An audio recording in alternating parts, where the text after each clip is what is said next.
So I am finally on my way to Madagascar, and I'm in Minneapolis right now. I'm going from Minneapolis to Paris, Paris to Antananarivo, Madagascar, and it's two back-to-back 10-hour flights, but thankfully I've got tons of miles racked up, so I cashed in my miles, flying first class. And one of the perks about flying first class is that they feed you very well. So I'm going to show you guys what kind of food they serve in first class from Minneapolis to Paris. But I'll tell you, it gets pretty loud on that flight. I don't have an external mic, so this entire video could be voiceover city. But we're about to board, and once I get on the plane, again, I'm going to show you guys what kind of meals they serve from first class to Minneapolis to Paris. From Minneapolis to Paris. Yeah, I got that right.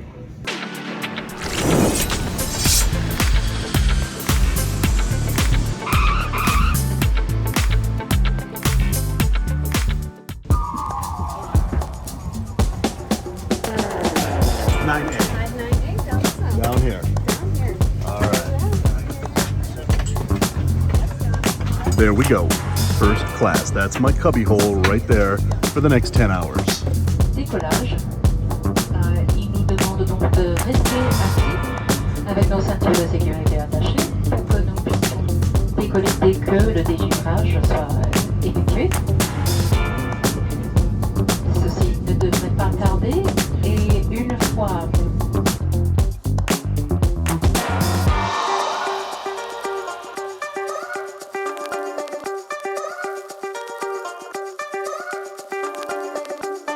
All right, here we go. A couple of hours into the flight, it's dinner time. They start off with a nice tablecloth right on your little table there. Very bougie, very nice, here we are looking at the salt and pepper. I mean, look at this little thing. It's this little tube. You turn it that way and it's pepper. You turn it that way and it's salt. And I don't know, there's where the salt comes out, there's where the pepper comes out. I got a kick out of this thing. I don't know, whatever. And then it was time for our first course with a nice creamy tomato basil soup and a side salad with plenty of fresh greens, plenty of shaved carrots, walnuts, a really nice salad with maybe a little too many carrots. And the dressing was a strawberry vinaigrette. And of course, a fresh baked dinner roll. Does that say boner butter? No, that says banner butter. I almost thought that said something. Okay, moving on. But look at this. They serve you a cloth napkin and real metal silverware, and there goes my camera. All right, so let's dig into this soup. It's a very creamy tomato soup. You can really taste the basil in it, really taste those roasted tomatoes. It's the kind of soup that reminds you of those cold winter days when mom would make you fresh tomato soup, fresh from a can of Campbell's, and make you a grilled cheese sandwich, sit you at the table, you dunk your grilled cheese into that hot tomato soup. Man, those were the days. I guess those were the days for some people. That didn't happen to me, actually. My parents locked me in the attic and gave me a bucket of fish heads every week, but I've heard other kids enjoy tomato soup and grilled cheeses after school, but really enjoyed the soup. And although it's not a fresh-made grilled cheese sandwich that some other kids' moms have made, this was a really fresh-baked roll. It wasn't hard and crunkly like they serve, way in the back of the plane. This was tender, it was flaky, it was flavorful, and it was really good with that banner butter, not what I originally thought that it might be. So yes, in first class, they actually serve their meal in courses, and this was a really delicious first course meal. If this was the only meal that they served, this would be good in and of itself, but for real, that tomato soup was so creamy, so fresh, you could really taste those sun-dried tomatoes that this soup was made from, and that basil hint afterwards, man. All right, so let's dig into this salad. A little unassuming. We've got a couple of spinach leaves there and a whole big pile of carrots. Lots and lots of carrots. Maybe there was a spinach shortage at the caterers, who knows? Maybe they had a sale on carrots, who knows? But let's take this strawberry vinaigrette and just dump it on there, mix it up nice, and take a bite. All right, All right, what? There's a little tartness to it. There's that sweet initial taste of the strawberry, and then that vinegar from the vinaigrette hits you and gives you a little tart bite to follow up that sweetness from the strawberries. All right, so I got another dinner roll. Let's dig into this one with the Banner butter. Let's pronounce that correctly.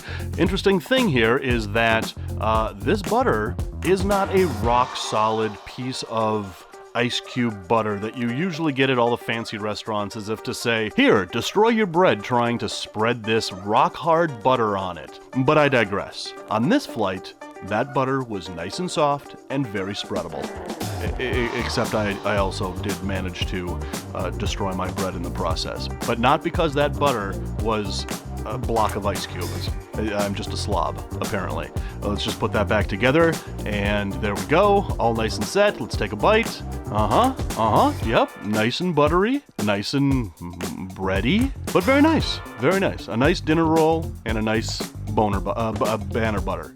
But the interesting thing about the trays in first class is that they're actually kind of, well, sticky. They're not really sticky, not like honey sticky, but they have this surface that makes it so that your silverware and your plates don't slide around in case there's turbulence. All right, moving on to the main course. I am excited about this. This is braised beef rib with yellow potatoes, caramelized carrots, in a red wine gravy, topped with basil and fresh greens, and capers. All right, let's cut into this. Oh, look at that. Perfectly cooked, perfectly pink inside, just the way beef should be cooked. If there was a bone in it, it would be fall off the bone tender. But it's heaping with those capers and that really savory red wine gravy. Let's take a bite. Oh yeah, that's the ticket. My face says it all here. This is probably one of the best meals I have ever had on an airplane.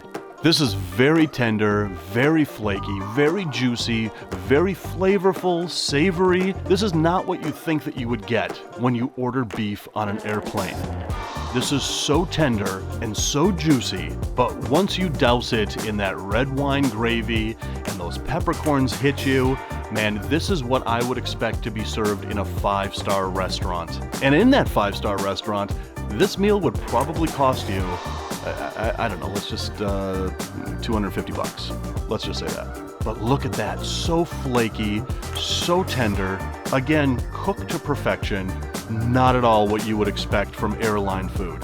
There are some perks to flying Delta One. All right, let's dig into these potatoes. I love these baby yellow potatoes like this.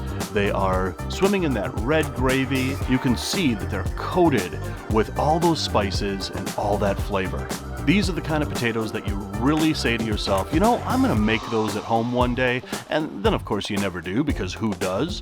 I mean, if you're like me and everybody else in the world, you just throw a baked potato in the microwave and call it done. But these are the kind of potatoes that I really wish that one of these days I would take the time to make at home. But let's take this potato and just lather it up with that red wine gravy, get all those flavors in there. Let's take a bite, and oh man, these are so good. Nice and starchy, nice and firm. They're not mushy from being overcooked, and they're not hard from being undercooked. These are without a doubt the best potatoes I have ever had on a flight. All right, let's get into those carrots. These carrots are caramelized carrots. Whoever invented, oh wait, let's take a bite. Oh, these are melt in your mouth good. You know, I gotta say, whoever invented caramelized carrots or caramelized anything, that man should have won a Nobel Prize.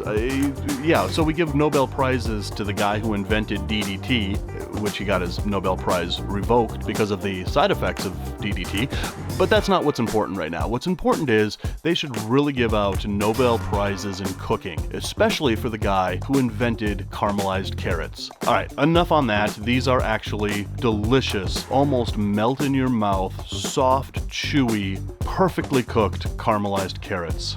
And I saved a piece of bread just to lap up all that sauce, all that gravy. But let's get in there, let's get in all those last little bits of meat, all those capers, let's just lap that up. So I just want to go off on a tangent about this gravy just a little bit more. The gravy is so savory and so rich, but then you get that blast of flavor with those capers, and the two flavors complement each other so well.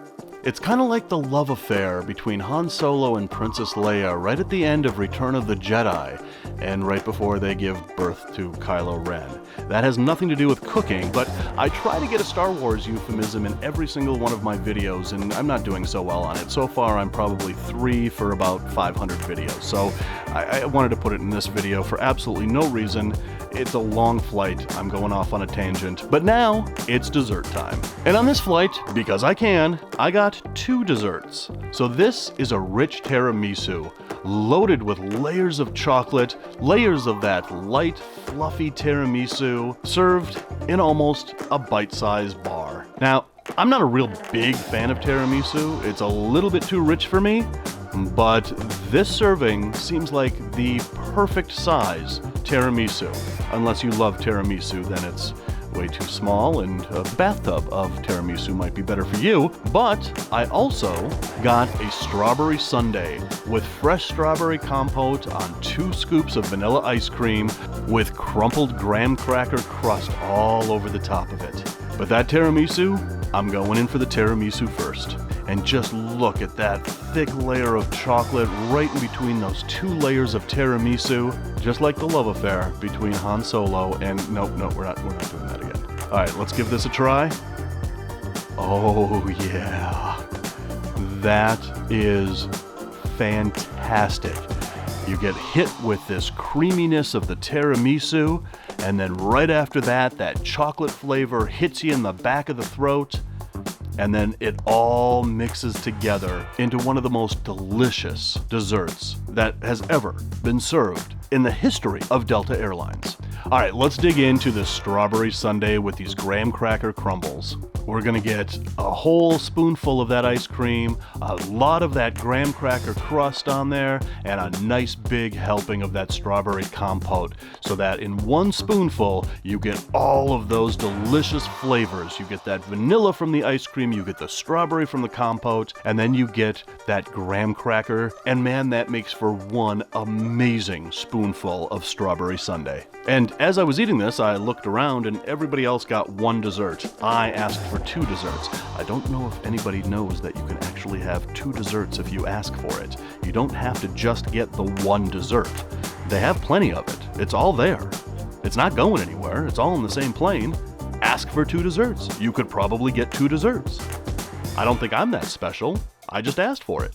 So that's what they serve you on a $10,000 first-class meal from Minneapolis to Paris. Obviously, I didn't pay $10,000 for this flight. I paid several $1,000s for it and then used my miles to upgrade to first class. So now that dinner is finished, I've got 5.5 hours until we touch down in Paris, so I'm gonna go back to binge watching The Big Bang Theory, try to get some sleep, which I probably won't do, even though my seat does recline into a bed. So guys, this channel is brand new and I just don't have a good closer for it yet.